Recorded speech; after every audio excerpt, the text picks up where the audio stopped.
connaît tous cette histoire. Vous descendez les escaliers, car vous avez entendu votre mère vous appeler. Elle vous appelle par votre prénom. Elle est dans la cuisine. Mais, arrivé là, vous vous retournez pour découvrir à nouveau votre mère, cachée sous les escaliers. « Ne va pas dans la cuisine !» dit-elle. Moi aussi je l'ai entendu.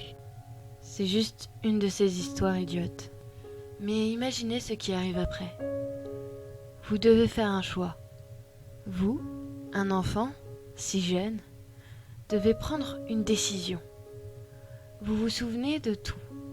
Vous regardiez votre mère sous l'escalier. Même maintenant, vous vous souvenez de l'expression qu'avait son visage. Elle tremblait de peur, le regard empli de terreur. « Viens ici !» disait-elle. « Vite !» Mais de l'autre côté, se tenait votre mère dans la cuisine.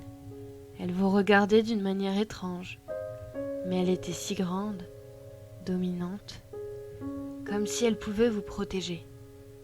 Alors vous avez couru vers elle. Vous n'aviez que 4 ans. Qu'auriez-vous pu faire d'autre ?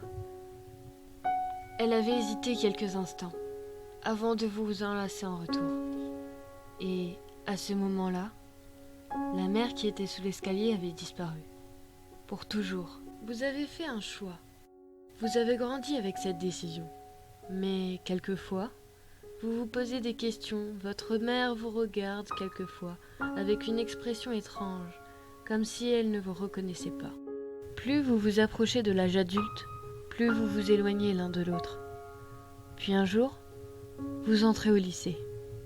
Elle vous regarde encore, curieusement, distante. Elle vous embrasse, mais juste un court instant, avant de vous laisser. Et pour la première fois de votre vie, vous vous posez la bonne question. Avez-vous fait le bon choix ? Avez-vous choisi la bonne mère ? Et là, pour la première fois, vous voyez clair à travers ses yeux. Vous comprenez enfin ce qui la trouble. Elle pense la même chose que vous. A-t-elle choisi le bon enfant ?